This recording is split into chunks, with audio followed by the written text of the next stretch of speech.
Good afternoon, everybody.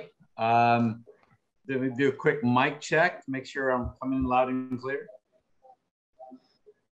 Can I get a quick thumbs up? All right, I believe I'm up and live. So welcome. 1, 2, 3, 4, 5. Mic check. Awesome. So welcome to the Telesforo Trinidad Telesforo portion of today's panel discussion. I am Ray Ricario. I'm a retired U.S. Navy commander and a member of the United States ship Telesforo Trinidad campaign. We've assembled a panel of distinguished individuals today to help promote the effort of naming a U.S. Navy combatant ship after the only Filipino sailor to receive the Congressional Medal of Honor, Telesforo Trinidad, in 1950, the highest honor and award that any military member of the U.S. can receive. I'm accompanied today with no other than Major General Taguba, one of our senior board members of USTTC, Miss Joanne Fields, a very active community leader here in San Diego and nationally, also a member of the USTTC team. Last but not least, I believe we have a second great addition, Mr. Telesforo Trinidad, the last surviving child son of Telesforo, and also Mr. Pope Trinidad, peripheral son and grandson of Telesforo. So welcome, panel, and thanks for being here. A quick background of USTTC. The organization was formed back in January of last year. It's a designated 501c3 entity. The group is comprised of leading Filipino community leaders throughout the nation. USTTC is chaired by a very good friend of mine, Ronald Ravello, Captain, United States Navy retired, and also co-chaired by Noni Cabana, Colonel USAF, also a member of the Philvet team. Members comprised of many retired senior military officers, enlisted folks, various organization leaders throughout the country, and a number of concerned Filipinos throughout the world.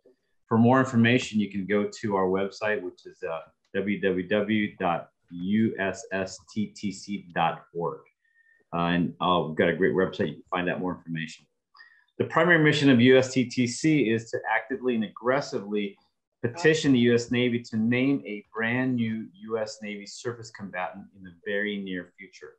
I know we had the Congressman Vargas, who's also my congressman in my district, mentioned it, and the general as well. It's through them that we're going to get this done. The naming a ship is the sole responsibility and authority of the Secretary of the Navy, a very distinct function that he holds. And currently, that position is held by the Honorable Carlos Del Toro. To date, the USTTC has been rather successful in garnering an impressive list of 80 U.S. congressional representatives, locally represented by Mr. Vargas, Sarah Jacobs, Scott Peters, and Mike Levine. Amongst them and throughout the country, we also have 11 U.S. senators, a number of city mayors, San Diego Mayor Todd Gloria being one of the first to endorse us, and a number of organizations and around the country in support of the Telesforo Trinidad naming of a ship. The issue at hand here is that there's a number of competing groups that also want a ship named after other distinguished Americans. And there are very few ships to go around. So you can see it's got a little supply and demand issue. In the end, our intent is to garner much more massive community support and hopefully convince Secretary Del Toro to immediately name a ship for this most deserving Filipino sailor. This is the most appropriate tribute to the Trinidad family and tens of thousands of Navy sailors, officers who served in the Navy, and also other services like the Army, Air Force, Navy, Marine as well. At this time, I'd like to have the other panelists say some words about their personal involvement, initiatives, and provide more historical perspective of this very noble and most deserving effort that we're trying to do. So if I can, I'd like to kick it off with Mr. Trinidad. If you could say some words about your father and about what's been going on with the family. If you could go, sir. Well, thanks, Ray. I think I'm going to speak for my father because this is Pope Trinidad. My father's very quiet man. And I just want to, on behalf of the family that we are so honored to be in such great company and what a great ceremony that that we witnessed beforehand. And this effort is really, really well deserved for the families. But my family is happy to be here and really excited. General Taguba, Commander Ray, Joanne, thank you for all your efforts in naming a ship after my grandfather, Telesforo Trinidad. My dad is honored that there's so many people trying to make this happen, but we're honored because it really represents the efforts of all Filipino military and servicemen. And I think it's not representative of just one person. Is what we've seen today. This is something that would highlight all the achievements of Filipino servicemen for 150 years. So thank you very much. And on behalf of our family, put up the good fight. Thanks, Pope, for those words. Appreciate that. If I can, Joanne, I know you spoke earlier, but I know you've got a lot of other initiatives on top of naming ship with regards to Mr. Trinidad. Thank you, Ray. And thank you to the Trinidad family for allowing all of our Filipino community to really contribute and make sure that we have a warship named after our only Filipino Asian Pacific Islander sailor in the U.S. Navy's history to receive the Medal of Honor. While this history isn't in the books yet, that this is a great teachable moment for our whole community. Again, the Filipino community we know has contributed into American history, but has not received the level of recognition as it deserves. So working alongside PhilVet Rep, the USTTC, and the Trinidad family, and now reaching out to our Filipino educators and teachers and spreading the net over the World Wide Web to again forward the history of our contributions, the Filipino contribution of our sailors and families. I really want to recognize the spouses. Ms. Dory Trinidad has been very active. I know the siblings of Mr. Porfirio Trinidad has also made efforts to have the recognition of Telesforo Trinidad forward and name a warship. So it will take all of us. It will take the village. This is over 100 years long, but we are at a point now that with a collective effort, this can be done. And this is a great teachable moment, again, for our whole community to work together as one military, as one Filipino community, not just in California, but nationwide and internationally with our, many Filipinos came by way of the Navy. I did, my father did. And many of our roots are through the military. So again, this is a great historical moment and movement for all of us. And I'm thankful to be a part of this and to also share it in this panel. Thank you, Ray. Thanks, Joanne. And if I can just kind of add to my own personal experience of this, I came of light about Telesforo Trinidad's Medal of Honor last January. Here I am, a Navy brat. I served 25 years. I had no idea that there was somebody who had won the Congressional Medal of Honor. So this is much, much needed. If somebody like me didn't know, I don't know how anybody else would know. So, and many of my other fellow Filipino Americans who served had no idea. I've been kind of educated. So I hope those initiatives that you and Pope educated me on go forward. What I'm going to do is I'm going to pass it on to Major General Taguba here to kind of help frame the setup of the panel and go from there. So, General, if you would, please. There's a long lost or unknown or hidden history on the relationship between the Philippines and the United States. Filipinos did not know, growing up, not knowing the history, but the Philippines was actually colonized and occupied by three powers: Spain, Japan, and the United States. And so this relationship between the United States and the Philippines actually started in 1898 when the Spaniards actually annexed yet sold the country to the United States.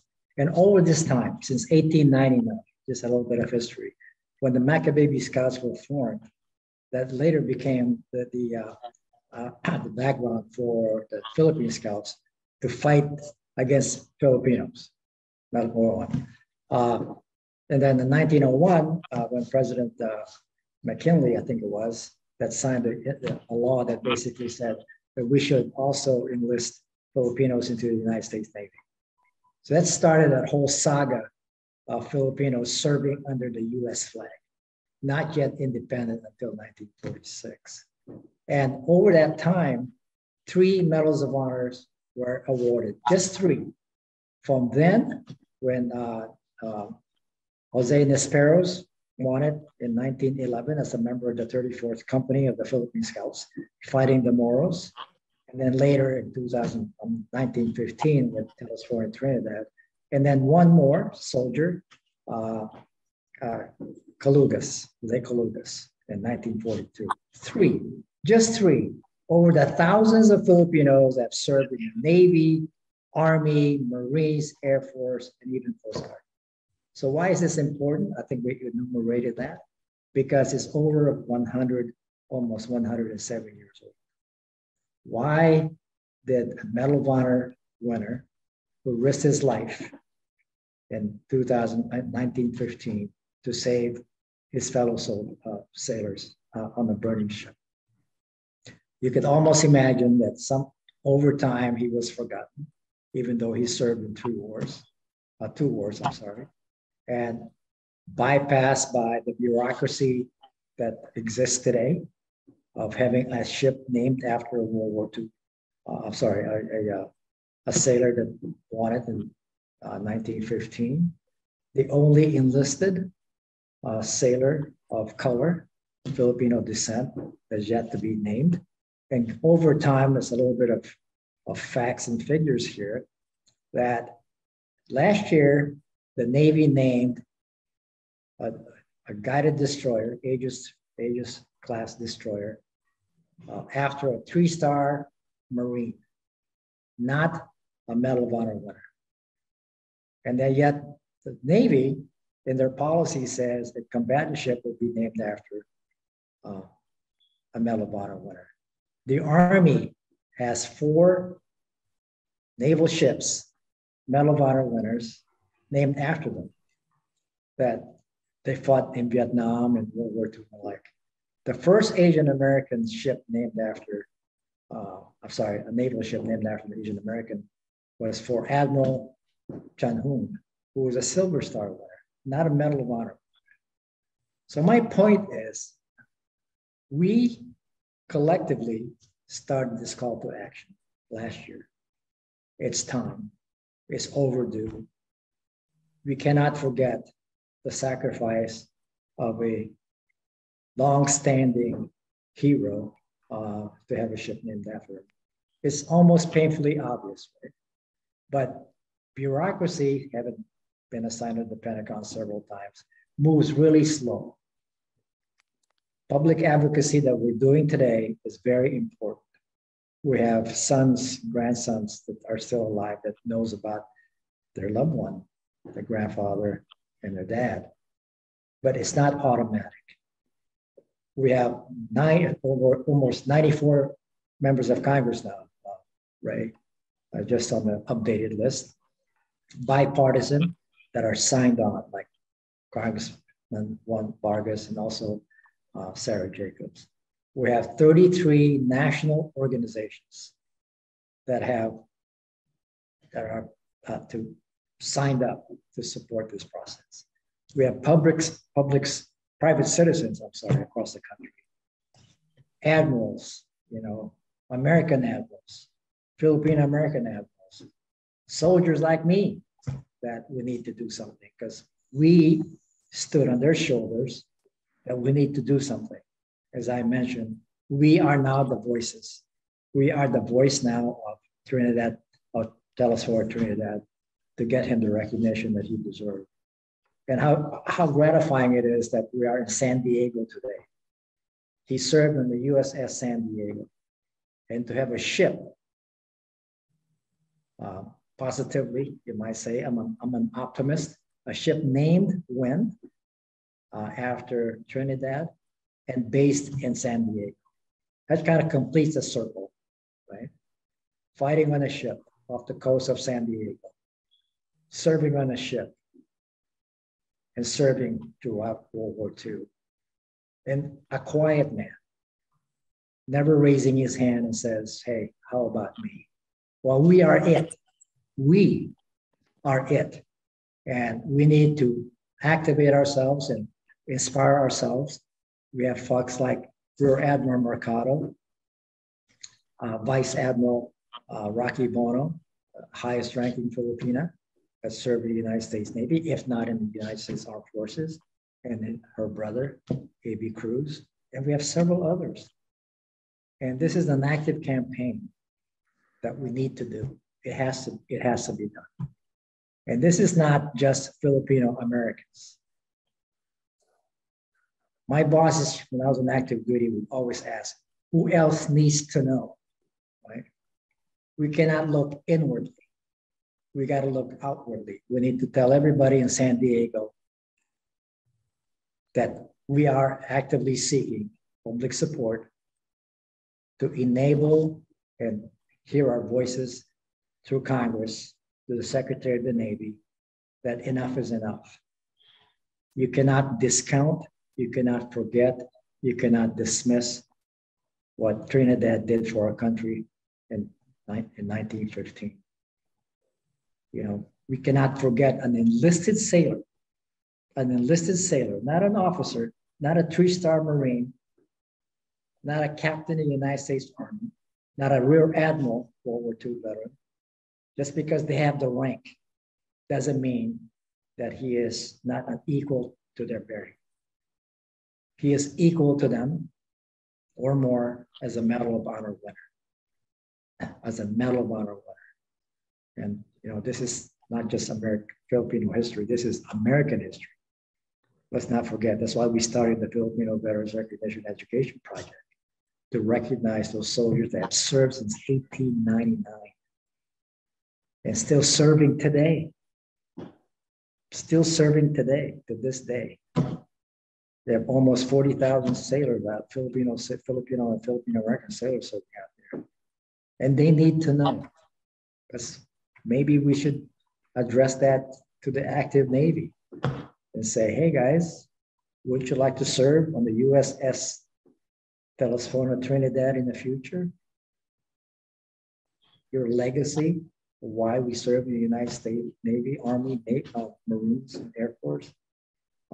You know, I apologize for my passion about this, because everybody's passionate about this, not just their families.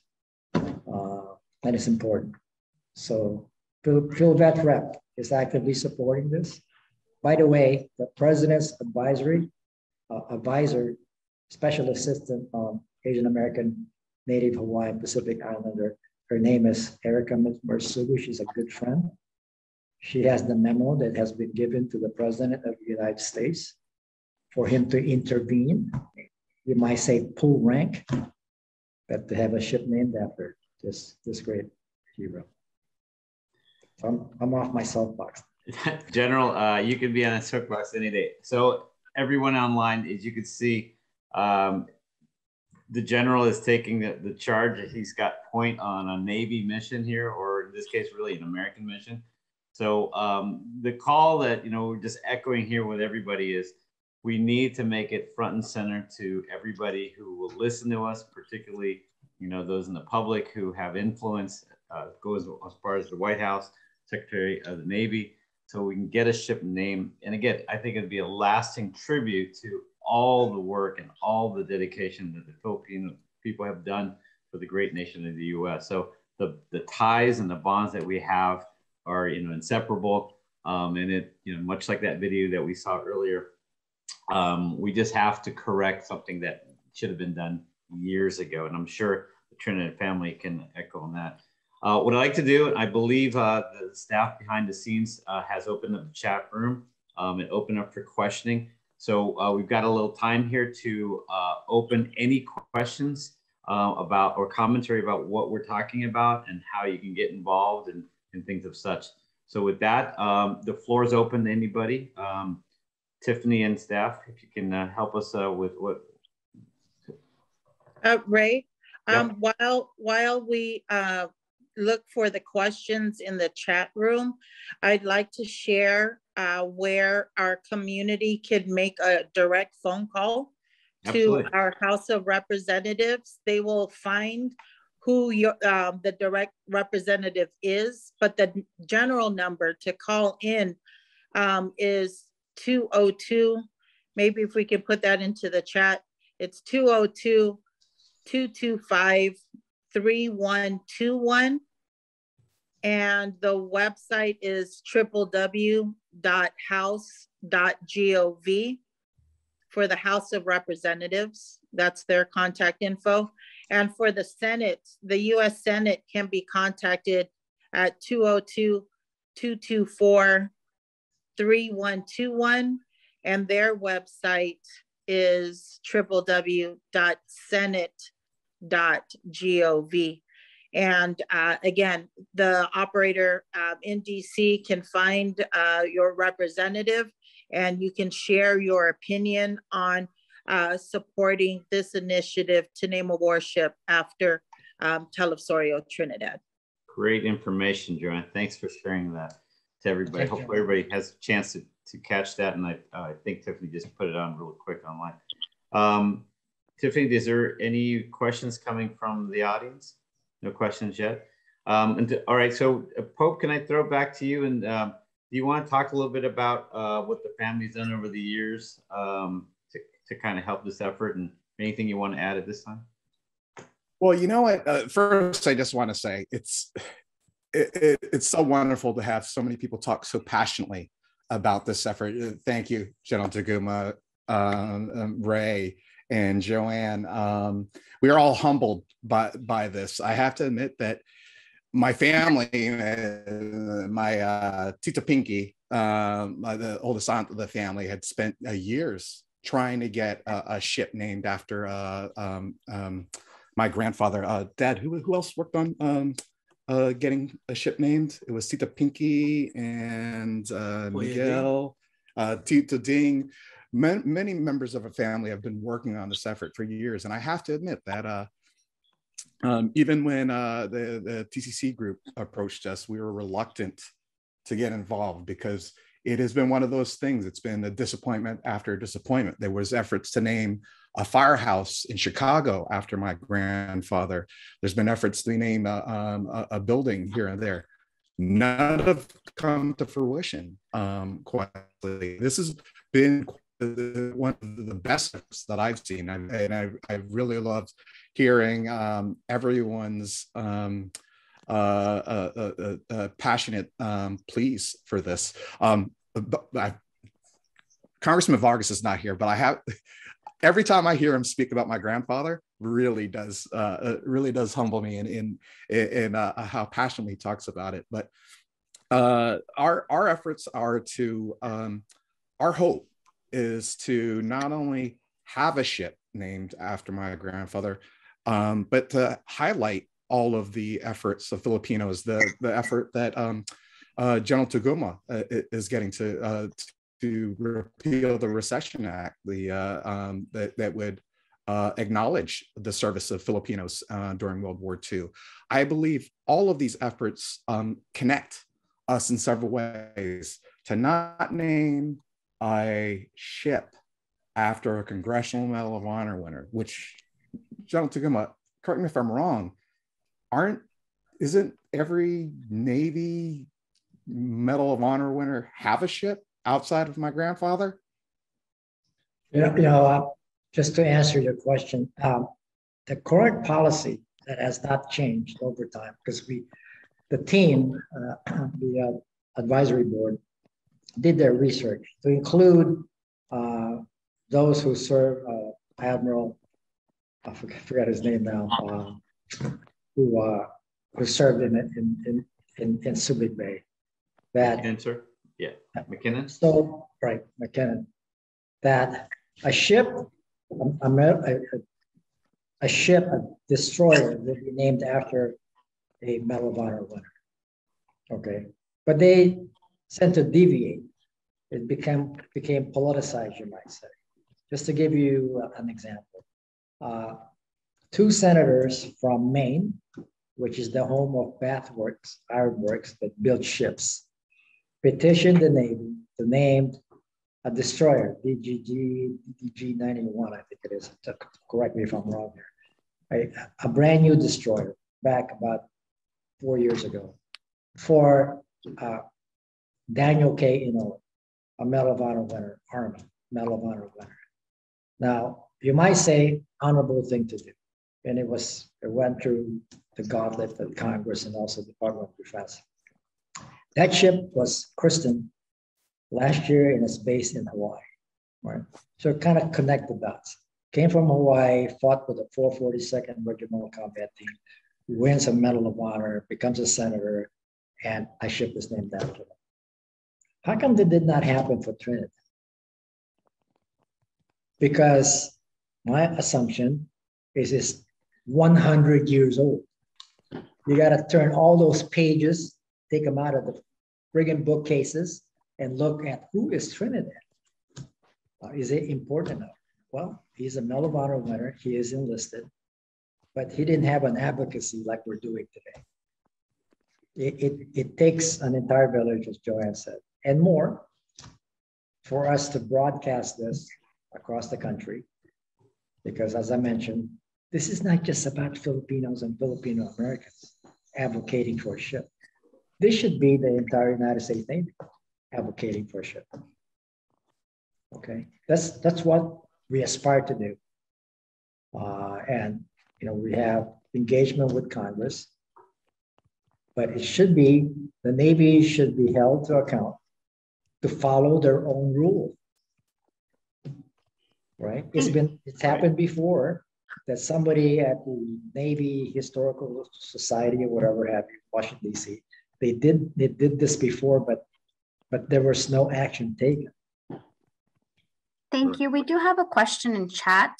It's by Michael Dolphin, and it reads, might it be good to take a look at how the campaigns for others were targeted? Campaigns and media seem to be the actual big sticks of the time. Right. Yeah. Yes. Go ahead, General. I was going to pass it on to you. It takes, in that rule, that policy of ship naming convention that the Navy has, they also react to public input.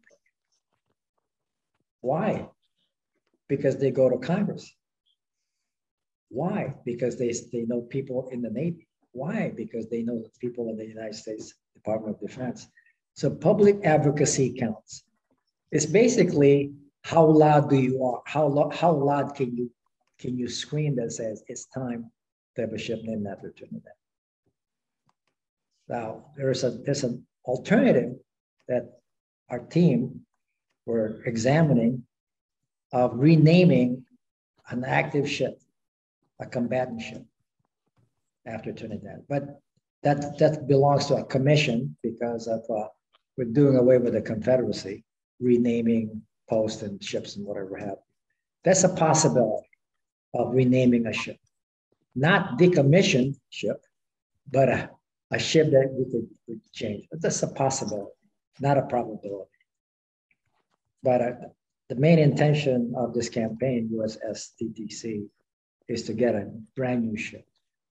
Just to kind of tell you the bureaucracy associated with it. Once, I'm going with a positive notion. Once the Secretary of the Navy names a ship, then the ship has to be appropriated for, okay? And then it goes to somebody like Mississippi where they build ships, or Maine where they build ships, or even Virginia where they build ships. Then it takes a lot of time to build that ship. It may take 2, 3, 4, 5 years. Right. Okay. As an example, a U.S. Navy carrier was named after Petty Officer Dory Miller, African-American who won a Medal of Honor at Pearl Harbor. He's a cook, but he saved and he fought and shot down several ships. So they named the ship after him, a carrier that is going to be built in commission in 2030. That's how long it will take. Well, we don't have to wait that long. It's all about appropriation. I don't want to have to give you the nuts and bolts on, having served in the Pentagon and how they appropriate stuff. Most important is that, and the direct outcome that we have to answer the questions, have the Secretary of the Navy. He's been approached by many people. He's been approached by his classmates. He's been approached by four-star admirals, non-Filipinos, like Fargo, like Harris and Harkin and everybody else who says, name this ship, right? It's just waiting for something. And for us, that's a no-brainer, right? You have two ships coming up, name one of them. But it takes all of us to have our voices heard, and it's very important. We do have a hand raised by Michael Dolphin. Michael, if you'd like to go ahead and pose your question, and then we have a couple more questions and comments on chat that I can read after Michael Dolphin has made his question or comment. Thanks, Tiffany. Hi, Michael. I see you. Thank you. Good to see you. How are you? It's good to see you again. Yeah. Well, I'm in San Diego actually doing this. I know, and I haven't been down there lately. And the general and you guys hear us talking to each other. We met at the Philippines consulate here in Los Angeles a couple of years. Yes. I'm glad. Yeah. So it was a great day, and I have been monitoring ever since. Oh, thank you. Joe Garbanzos and I talk a lot about this effort. And one of the things to reiterate is, you said public advocacy is a different place in these days. And as much as said, there are a lot of people who know, there are a lot of people who kind of recognize this, but they aren't moving. Mm-hmm. The media is a tool. And one of the things, even the Dory Miller success, there was a Dory Miller movie first, if I remember correctly. Right.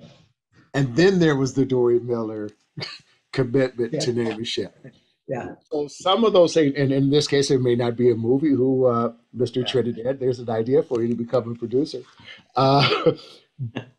But those kinds of things get attention. I mean, there are X number of Congress people, there are X number of representatives, and there are millions of United States citizens. Yeah. And quite possibly finding somebody on television or radio to kind of take this up. Right. And, we got so many TV shows out. They're just looking for something to talk about. Right. Whether it's The Talk or The View, or, they're just looking for great subjects to talk about.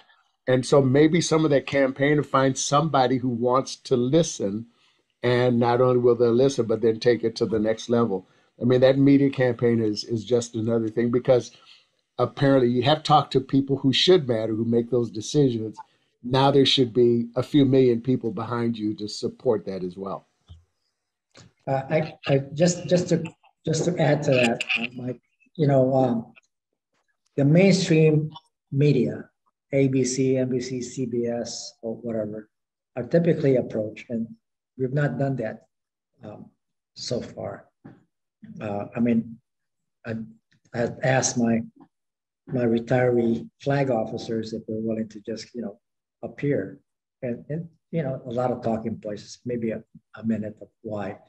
And it's because the mainstream media always covers World War II veterans, because they're part of the greatest generation. But in the case of Trinidad, 1915, how can we forget 1915? When we did the Congressional Gold Medal, we had 20 minutes to meet with congressional staffers to give them a history of why Philippines matter. A lot of these folks didn't even know that it was colonized by the United States and brutalized for almost 60 years, using the same Filipinos to fight their wars in the Philippines. But that's kind of the forgotten thing. But points well taken. We need to go in front of the media. We need to continue writing articles, getting people to know, because we can't do it at the low level. We have to raise the elevation a little bit. And I know my friends are listening to this. Just telling the country that we need to do something, and something has to happen clearly. And COVID actually is contributing to our difficulty of engaging Congress, for example. I mean, we have to do virtual stuff. We have to make appointments. When we did Fill That Rep, Congressional Gold Medal, we produced an 18-minute video and we passed it around Congress and we wore them out, literally. 17 months of campaigning, face to face, we wore them out. And finally, 383 of them said, enough is enough. I don't want to see Taguba anymore, not just me. And that's what we need to do. It's not a one-man show. So I'm sorry, go ahead. We have another question on chat, and it reads, would be great if social media platforms are used to post the campaign. I've never seen such a campaign posted. Is there someone assigned to use such platforms in the campaign? Yeah, yes. we do have a Facebook and Instagram, and I'll just openly say it's not as good as it should be based on this conversation that Mr. Dolphin just put out in general. So I think this is going to be feedback that myself and the general would bring back to the next meeting, which I believe is next week. But there is a Facebook page. If you go to USSTTC, look that up, you'll see a Facebook link. And as I said earlier, there is a website. But it's getting into the other channels, the other media. Joanne's great. She did something really unbelievable back in May when she got several news outlets to cover, actually first getting the congressional folks here in San Diego to sign the letter. But it's that multiple, what we call, multiple force multipliers to get out there to get this going. So the answer is yes, but we need to do better. And that's my opinion. Anybody else want to add to that? I'm glad that you brought that up, Ray. We have a professional web developer that also does Facebook. So I'll ask, if we could upgrade the content as part of our mission in supporting USTTC. Yep. So I'll get with Ron and Noni. Gotcha, sir. Yeah. I see somebody raising their hand. Tiffany, you want to? Yeah. I'm Evelyn Machanandamo. That question actually came from me. Okay. Usually, I also have a company where I have a website, I have Facebook, but it's not usual that people would go there. How one reaches the platforms of social media would actually be by giving these like flyers that you have or the story to the various organizations that the Filipino Americans have. We have several organizations, and if given to them and requested to post them in their social media and their platforms, that is the best way to reach the Filipino community, so that they know that they need to mobilize themselves and contact their senators and congressmen. Not hearing about this, in fact, just hearing about this for the first time surprises me. Anyway, yeah, those are great words, and I shaking my head because I'm part of the committee as well. And the first thing that came out of my mind is we got to cross-pollinate.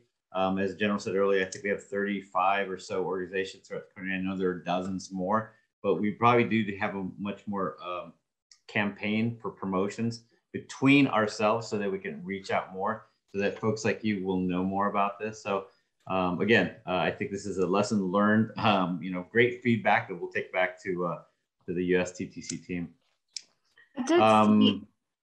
Yes, I did see a hand raised. It was lowered. Michael Dolphin, I'm not sure if you had another question. Okay.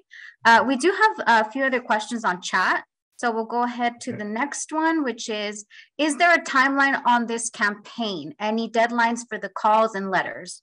Yeah, so I know we got a time check here, so we'll probably take as much as we can. I don't know what our hard stop is, but I think Jen alluded to that. This is a process, and it really requires different manifestations of how this is going to work. We've got a lot of front and center. The secretary knows about this.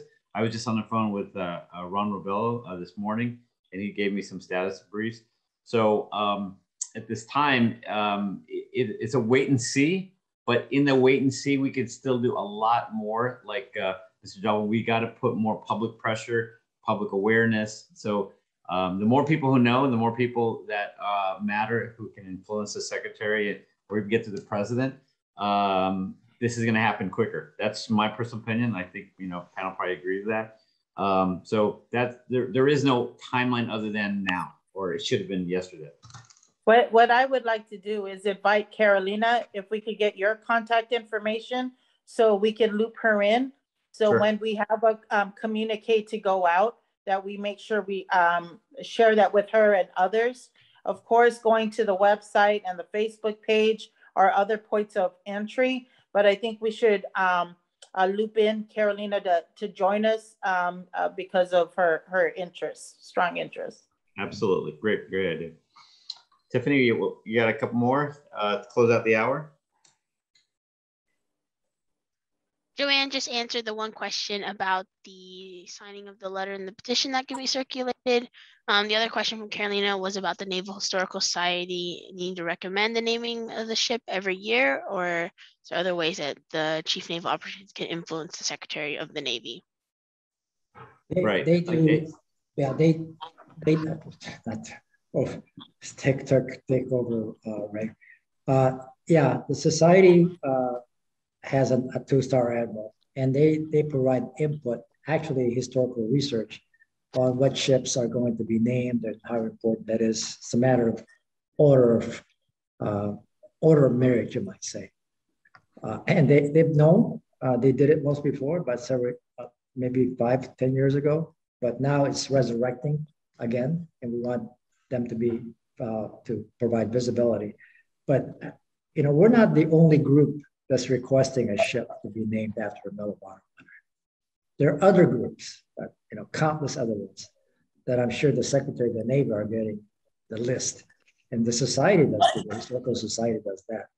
But it's a matter of who cries the loudest, and that's what I alluded to. We have the opportunity to be very vocal about this, not just the time that has taken, but why is it now? Navy has been naming ships after Americans, but not since Inoue was named, and he's not even a sailor, he's an Army guy, but a Medal of Honor winner. So when was the last time an enlisted sailor of color, an Asian American of Filipino descent, has ever been featured to be named after a ship? Never. So we don't want him to look like a unicorn. What we want to do is to put him on the front page. And an enlisted sailor, Asian American, Filipino American. And could you imagine the interest and the motivation and the inspiration that brings to sailors that a ship is named after a short guy, strong guy, a hero. We're all short. I'm short. All Filipinos are short, but a powerful figure in our naval history. Our last question is coming from YouTube, and I believe it was answered, but if we could share that again for our viewers on YouTube. It's, can someone share their website and social media handles on this naval vessel naming project? Yeah, so, and I'll put it back out. It's www.ussttc.org. USSTTC.org.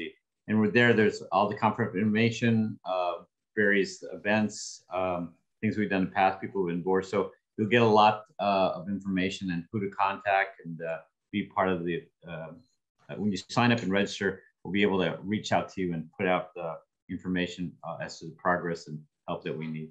I hope that helps. Yes, that's the one right there. And again, on Facebook, if you simply type in USSTTC, you will find the Facebook page that coordinates with the webpage.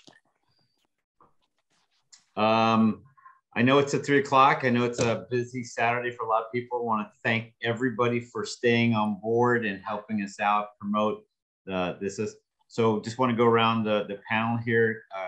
Pope and Professor, do you want to have any parting words here? Just want to thank everyone for their efforts, and I love some of the points about passing this information around. I want to challenge everyone. I've traveled between my old hometown of Virginia Beach, Norfolk, Virginia, where my dad served as a 22-year submariner. Traveled here to the San Diego events, and I've shook thousands of hands, I think at this point, and heard that same story. I've never heard the story before. I've never heard about a Congressional Medal of Honor winner that is a Filipino. I never knew the story about the Filipinos that fought in World War II. That is something that we can all do. I mean, it'll make it easier if we had a ship that we could point to, you know, that you see a ship go by and I point, hey, look at that ship. That's a Pinoy. Oi. And then we can talk about that story. Those are the things that I challenge everyone to do. And I look forward to everyone sharing this. So I appreciate the effort. I appreciate everyone being here. On behalf of my family, my dad was in the background saying he would love to see this in his lifetime. So we do appreciate the Trinidad family, to you and yours. Thank you. John Taguba. Thank you, Pope. Thank you, Jack. Appreciate it. And there's not much what I like to do at this point. I just want to throw it back and for the general to kind of close this out for the entire event. And also just personally thank him for the great work he's done, not just for the Congressional Gold Medal, but for this effort. You know, it's great having an Army guy fight for the Navy. So thanks again, General, from one guy in uniform from the other. Thank you. Listen, short. We could always do more, and we can always do better. But it takes a whole lot of effort to do this. And I know this is the first time we've had a panel, and I think I'll get a hold of our team that we need to do more, and not just on email, on Facebook, or on the website, but features. You know, get ahead of everybody, let them know who is Trinidad and what did he do, and why is our community in our country are willing to do this on his behalf. So thanks again. I thank you to Priscilla, Grace, Sonia, I think I got that, Tiffany, Joe, and Mike for supporting this effort, through sponsoring this Zoom call that we have. But you know, there's 5 million of the 38 million ARP members. There are 5 million veterans that are associated with ARP. So, and I do thank them for doing this on our behalf. So be a member of ARP if you're not, by the way. I'll check your cards later on. Okay, thanks again. Thank you, everyone. Cheers, Tiffany. Thank you. Thanks, everybody. Have a great day. Be safe. Have a good weekend. Take care.